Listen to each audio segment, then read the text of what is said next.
The 2024 PlayStation event was just announced, and it is a state of play, and all the Spider-Man 2 fans just webbed all over themselves.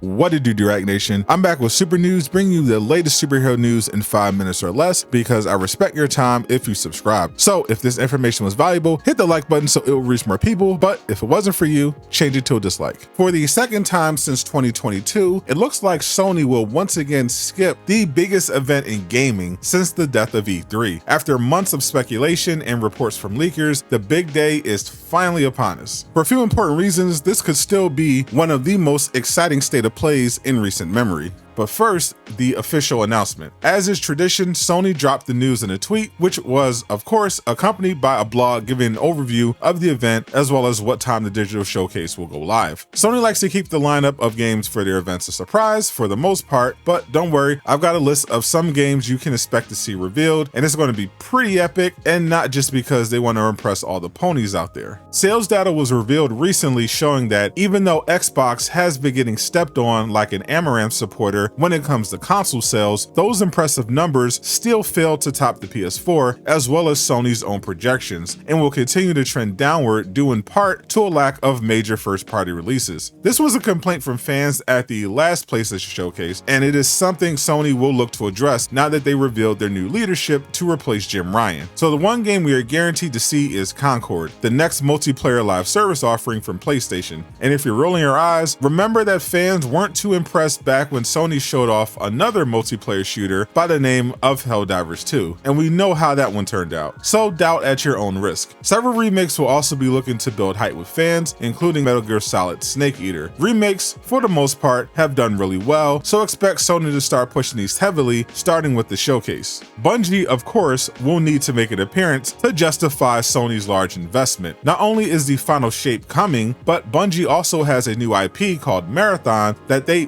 badly need fans to care about. Initial playtests came back with a less than ideal response, so we'll see if Bungie will come through with a better presentation than last year. Speaking of last year, I'm personally looking forward to the return of Phantom Blade Zero, the martial arts game that nearly stole the show from Insomniac at last year's showcase. The developers have promised a playable demo in addition to a tie-in anime, so I expect we'll likely be getting our hands on that game by the end of the broadcast. Speaking of Insomniac, all eyes will be on them, and for good reason. They've dominated the last several showcases, and I don't expect that to change this time around either. Insomniac has potentially 2 new games it could show off, as well as an update to last year's. Unfortunately, thanks to the cyber attack, we know a lot of work was done on Marvel's Wolverine, so all the more reason to be defiant and give fans a confidence boost by showing a new trailer, even if the game likely won't be releasing until 2026. Another game Insomniac reportedly has in the pipeline is their second spin-off game after Miles Morales, Marvel's Venom. Fans have been asking for this game for years, and after teasers from Insomniac around the launch of Spider-Man 2, it appears the game is actually in development, as reported by Jeff Grubb. Again though, this will likely be a game you won't be getting your hands on for several years. But for everyone who wants to play now, that's what we have Spider-Man 2 for, and Insomniac is expected to finally reveal the game's first story DLC. Spider-Man PS4 introduced 3 DLC under the City That Never Sleeps banner, which featured some extra Black Cat fan service before focusing on Yuri Watanabe's transformation from police officer to dangerous vigilante. Spider-Man 2 is reportedly set to follow the same pattern by continuing Yuri's journey to bring down criminals by any means necessary, with her current target being Cletus Cassidy, who managed to escape at the end of the Flame side quest with a jar full of symbiote, which will, of course, lead to him becoming Carnage. The New Game Plus update also briefly leaked the introduction of a new villain,